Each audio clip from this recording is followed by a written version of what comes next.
पल पल न्यूज के न्यूज रूम से मैं हूं आपके साथ नदीम अकरम। मुझे एक सॉन्ग याद आ रहा है, जाने कहां गए वो दिन, कसीदे पढ़ा करते थे ट्रंप की याद में। जी हाँ, ये मेरा नहीं, ये भक्तों का कहना है और भारतीय जनता पार्टी के आला कमान नेताओं का कहना है। अगर ये कहने में भी मुझे गुरेज नहीं होगा, शायद देश के प्रधानमंत्री भी यही कसीदे पढ़ रहे होंगे जब डोनाल्ड ट्रंप और उनकी दोस्ती के कसीदों के डंके जो हैं दुनिया भर में बज रहे थे। और वहां जाते हुए हमारे देश के प्रधानमंत्री एक स्टार प्रचारक के तौर पर डोनाल्ड ट्रंप के लिए पहुंचे, जहां नमस्ते ट्रंप और हाउडी मोदी के मंच पर अब की बार ट्रंप की सरकार के नारे लगाने से भी देश के प्रधानमंत्री ने गुरेज नहीं किया, क्योंकि वो देश के प्रधानमंत्री का अपना खुद का मामला था। और अगर कोई बाहर से अमेरिका निवासी अगर किसान आंदोलन के लिए जुबान भी खोल दे तो वो इनका आंतरिक मामला हो जाता है। लगातार इसी तरीके से कसीदे पढ़े गए और अब डोनाल्ड ट्रंप की जो दशा हो रही है वो दुर्दशा से भी बदतर हो रही है, क्योंकि इसके बारे में मीडिया तो दिखाना ही नहीं चाह रहा है और डोनाल्ड ट्रंप के लिए एक के बाद एक कई बड़े झटके लग रहे हैं।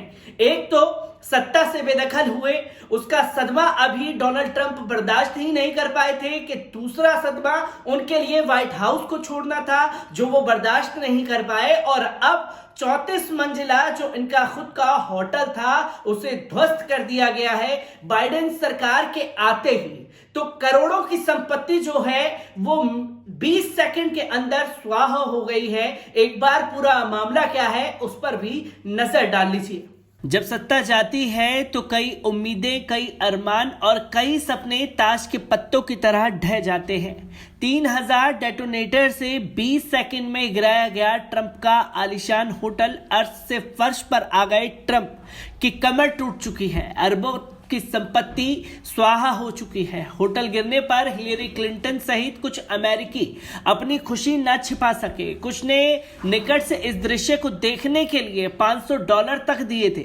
अमेरिका में पूर्व राष्ट्रपति डोनाल्ड ट्रंप का सबसे पहला होटल कसिनो प्लाजा ढा दिया गया है। अटलांटिका सिटी में Trump plaza hotel and casino की 34 मंजिला बिल्डिंग को 3000 डेटा माइनेट की मदद से उड़ाया गया है। ट्रंप प्लाजा 1984 में खुल गया था और कसिनो को 2014 में बंद कर दिया गया था। इसके बाद से ये प्लाजा काफी खस्ता हालत में हो गया था। इसे गिराए जाने के दृश्य को देखने के लिए लोगों ने $500 तक खर्च किए। खासा इंतजाम किया गया था। इस धमाके के साथ ट्रंप की यह विरासत धूल में मिल गई है। आपको बता दें कि अमेरिका के विवादित पूर्व राष्ट्रपति डोनाल्ड ट्रंप ने व्हाइट हाउस से निकलने के बाद अपने पहले इंटरव्यू में कई मुद्दों पर अपनी राय रखी। ट्रंप ने फिर दावा किया कि चुनाव नतीजों को चोरी कर लिया गया, वरना वो चुनाव जीत चुके थे। ट्रंप ने कहा कि जो बाइडेन मानसिक रूप से स्वस्थ नहीं है।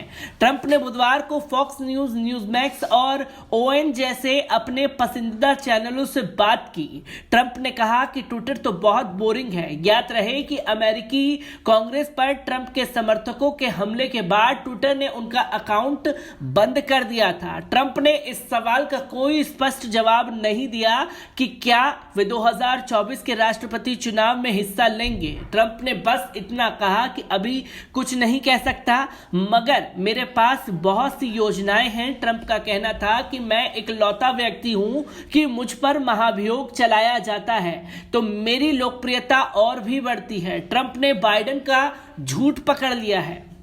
बाइडेन अपनी अकल खो चुके हैं। अब देखना है कि झूठ बोलने और फेंकने में कौन एक दूसरे को पीछे छोड़ता है। लगता है कि दोनों एक ही अखाड़े के पहलवान लगते हैं।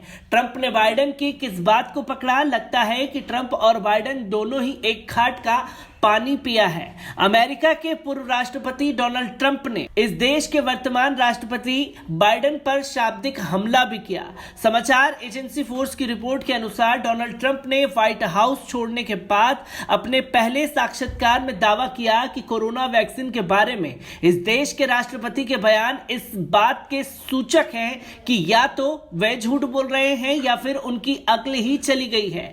अमेरिका के राष्ट्रपति जो बाइडेन ने मंगलवार को CNN टीवी चैनल के साथ साक्षात्कार में कहा कि जब मैंने अमेरिका के राष्ट्रपति का पदभार संभाला था तो उस समय देश में कोरोना का कोई वैक्सीन मौजूद नहीं था। बाइडेन के इस बयान आपत्ति जताई जा रही है और आलोचकों का कहना है कि कोरोना का टीका क्रिसमस से पहले ही मौजूद है।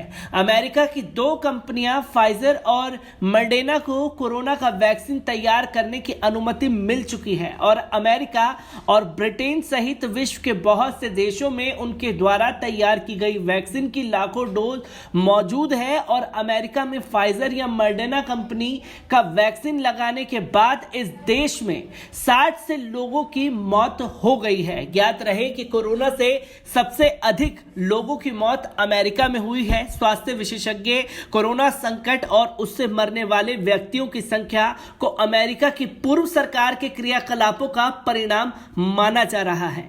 ब्यूरो रिपोर्ट, पल न्यूज। तो दोस्तों, आपने देखा कि डोनाल्ड ट्रंप की जो करोड़ों की संपत्ति थी, 34 मंजिला जो होटल उनका चल रहा था, उसे बाइडेन सरकार द्वारा स्वाहा कर दिया गया है। यानी कि यूं कहें तो अर्श से फर्श पर लाने का काम अब डोनाल्ड ट्रंप को लेकर के किया जा रहा है और डोनाल्ड ट्रंप उन तमाम राजनेताओं के लिए एक सबक के तौर पर भी सामने आ रहे हैं, जिसमें नेतन्याहू और देश के प्रधानमंत्री नरेंद्र मोदी समेत और आंग सान सूची समेत कई नेता शामिल हैं जो अपने रवैये और अपनी नीति के आगे किसी और की चलने नहीं देते थे, तो वो आज ट्रंप का हश्र देख ले। और ट्रंप दूसरे मायने में इसलिए भी लोगों के लिए सबक बनते जा रहे हैं क्योंकि राजनीति में ये कहा जाता है कि आपको अगर दुश्मनी भी पालनी है तो इतनी दुश्मनी जरूर पालिए कि कल को अगर नजरें मिले तो आप आपस में नजरें मिला सके, आपको शर्मिंदा ना होना पड़े। तो डोनाल्ड ट्रंप जब आए थे तो नफरत की राजनीति को बढ़ावा दिया और नफरत की राजनीति में हर वो कदम उठाते चले गए जिसके चलते दुश्मनी बढ़ी। जो विपक्ष में बैठे हुए लोग थे और जब दोबारा सत्ता में विपक्ष की वापसी हुई है तो डोनाल्ड ट्रंप के लिए एक बड़ा झटका समय जैसा ये झटका है। और दूसरी, जिस तरीके से डोनाल्ड ट्रंप को ऊपर कार्रवाइयां हो रही हैं वो दर्शाता है कि अपने आप को इतना बड़ा तानाशाह साबित करने की कोशिश ना करें ताकि कल को जब गाज गिरे तो दुनिया आप पर थूकती हुई नजर आए। ऐसा ही हो रहा है डोनाल्ड ट्रंप के साथ और डोनाल्ड ट्रंप से जुड़ी हर एक अपडेट आप लोगों के साथ मैं यूं ही साझा करता रहूंगा। दीजिए इजाजत, शुक्रिया।